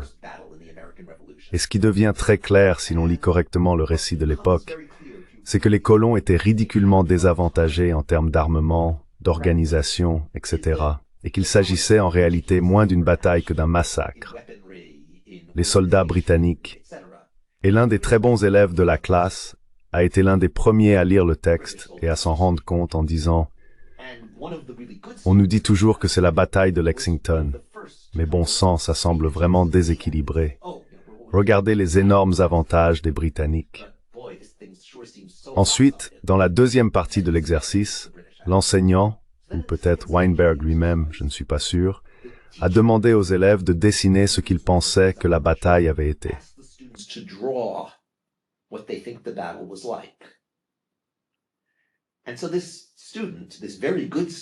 Et donc, cet étudiant, cet excellent étudiant qui avait été le premier à reconnaître, « Hé, regardez, c'est ça l'histoire », fait ce qui lui semble logique, c'est-à-dire qu'il montre essentiellement les colons menant une guerre de guérilla. Il les montre se cachant derrière des arbres, faisant tout ce que l'on pourrait faire lorsqu'on sait qu'on a un désavantage ridicule en termes de puissance de feu, etc. Et il fait cela parce qu'il se dit, ces gens n'étaient pas stupides. Et on sait qu'ils ont fini par gagner, donc ils ne pouvaient pas être si stupides. Ils ont donc dû faire ce qui était logique. En réalité, ils n'ont rien fait de tel. Ils avaient une conception du XVIIIe siècle de ce que signifiait être un homme honorable et combattre honorablement. Et donc ils se tenaient là, alignés, sans se cacher derrière les arbres, ce qui, selon eux, était le comportement de gens peu virils comme les Amérindiens. Ils ne voulaient pas leur ressembler. Ils voulaient être des hommes, et ils se sont fait massacrer. Finalement, avec le temps, les colons ont surmonté leur réticence à mener une guerre de guérilla, et ils l'ont fait. Cela a grandement contribué à leur succès. Mais je pense que c'est une leçon très intéressante de voir des gens dont nous savons qu'ils n'étaient pas stupides, mais qui avaient une culture. Et parfois, votre culture peut vous pousser à faire des choses qu'un observateur extérieur regarde et se dit « Mon Dieu, pourquoi feriez-vous cela ?» Même dans une question de vie ou de mort, comme s'exposer sur le champ de bataille au lieu de se cacher derrière des arbres. And a big part of what being a good historian Et une grande partie de cela consiste à sortir de son propre bon sens et à essayer de comprendre celui des autres, n'est-ce pas? Leur bon sens qui dit, vous savez, un vrai homme ne fait pas ça. Et comme je suis un vrai homme, je vais faire ceci à la place, même si cela a un coût énorme. Et cet acte, on peut l'appeler empathie, on peut l'appeler reconstruction imaginative. On peut simplement dire qu'il s'agit d'apprendre à connaître les personnes que l'on étudie pour essayer de penser le plus possible comme elles auraient pensé est essentiel. Et si vous apprenez cette compétence, comme vous venez de le dire, vous pouvez la transférer à travers l'espace au lieu du temps et dire, vous savez, je ne suis pas pakistanais. I'm not a Pakistani, I never will be one. Je ne le serai jamais. Mais en quoi leur bon sens pourrait-il être différent du mien? Et comment cela pourrait-il aider à expliquer pourquoi ils font cette chose qui me pousse soit à les croire stupides, soit à les croire mauvais, soit à les juger autrement? Et c'est une compétence vraiment importante. Ce n'est pas que l'histoire soit la seule façon d'acquérir cette compétence, mais c'est une bonne manière de le faire. Et elle a l'avantage d'être vérifiable, n'est-ce pas? On peut apprendre l'empathie à travers la fiction, en lisant aussi de la fiction sophistiquée par exemple. Mais il est plus difficile de savoir si l'on a eu raison. But it's harder to know whether you were right. D'accord. Une chose qui m'a frappé pendant que vous répondiez, c'est que d'un côté, nous parlons de sortir du système et de l'observer en tant que spectateur impartial, ce qu'Adam Smith appellerait le spectateur impartial, ou ce qu'on appelle aussi le voile d'ignorance. Il s'agit donc de regarder quelque chose objectivement. Mais je pense aussi que nous parlons de valeurs, dans la mesure où, par exemple, je crois que nous ne pouvons pas nous dissocier complètement des valeurs éthiques. Donc, si nous discutons de savoir s'il est juste ou non que quelqu'un meure d'une crise cardiaque, parce qu'elle n'a pas eu la prévoyance de souscrire une assurance, et puisqu'il n'y a pas de garantie universelle, elle devrait mourir parce que c'était un mauvais choix de ne pas acheter d'assurance privée. Et même si la technologie existe, puisqu'elle n'a pas fait cet investissement, elle devrait mourir. Et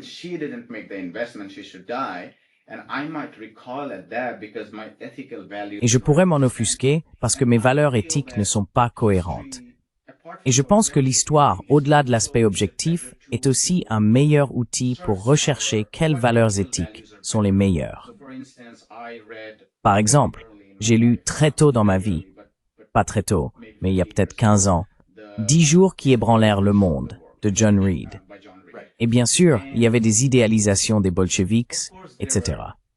Mais certaines des choses qu'il y décrivait m'ont amené à me demander pourquoi cette histoire me parle-t-elle? Pourquoi est-ce que j'aime cette histoire? Il y avait donc cette anecdote où Trotsky voulait entrer à l'Institut Smolny, où tous les délégués s'étaient réunis, mais il avait oublié sa carte d'identité. Et le garde de sécurité ne le laissait pas entrer. Et il a dit « Je suis Léon Trotsky ».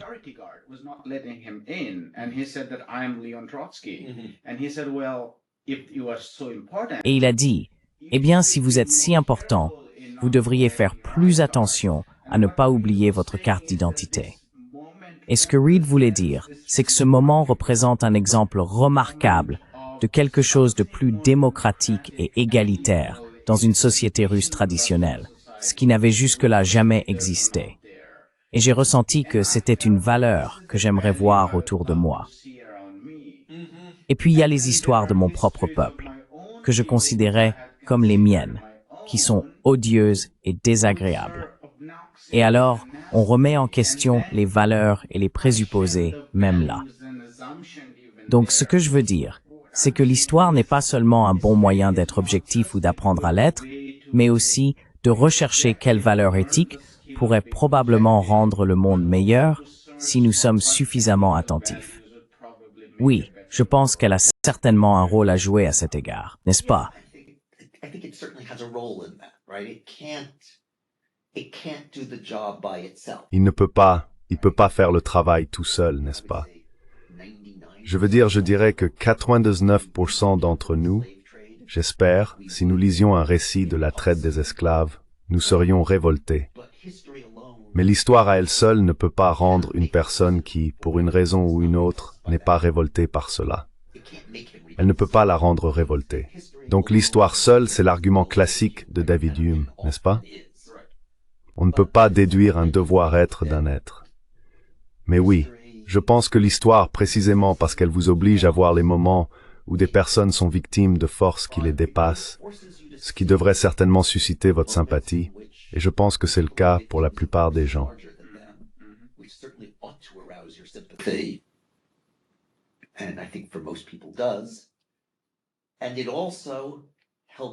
Et cela vous aide aussi dans la mesure où vous allez comprendre les gens, non seulement comme des victimes, mais aussi comme des acteurs, à faire ce dont nous avons parlé auparavant. Entrez dans leur bon sens et en voir à la fois les valeurs et les limites. Et plus vous faites cela, on l'espère, plus vous serez réfléchi en pensant aux valeurs avec lesquelles vous avez commencé, celles que vous souhaitez conserver, celles que vous souhaitez modifier, et peut-être, dans certains cas, celles que vous souhaitez abandonner complètement. Mais oui, je pense que l'histoire peut jouer ce rôle, et devrait le jouer. Il est évidemment plus difficile de le démontrer que de montrer, à mon avis, qu'elle peut vous aider à percer certains préjugés.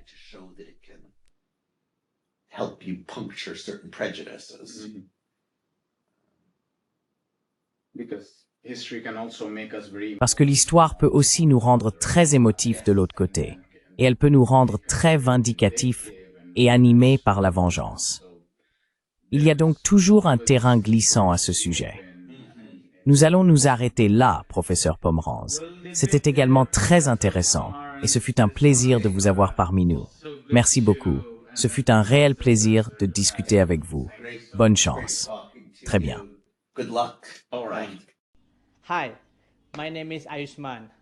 Bonjour, je m'appelle Ayushman. Avec Jyotishman, nous avons lancé cette plateforme. Depuis 2 ans, nous essayons de créer du contenu pour les forces de gauche et progressistes. Jusqu'à présent, nous avons interviewé des économistes, des historiens, des commentateurs politiques et des militants.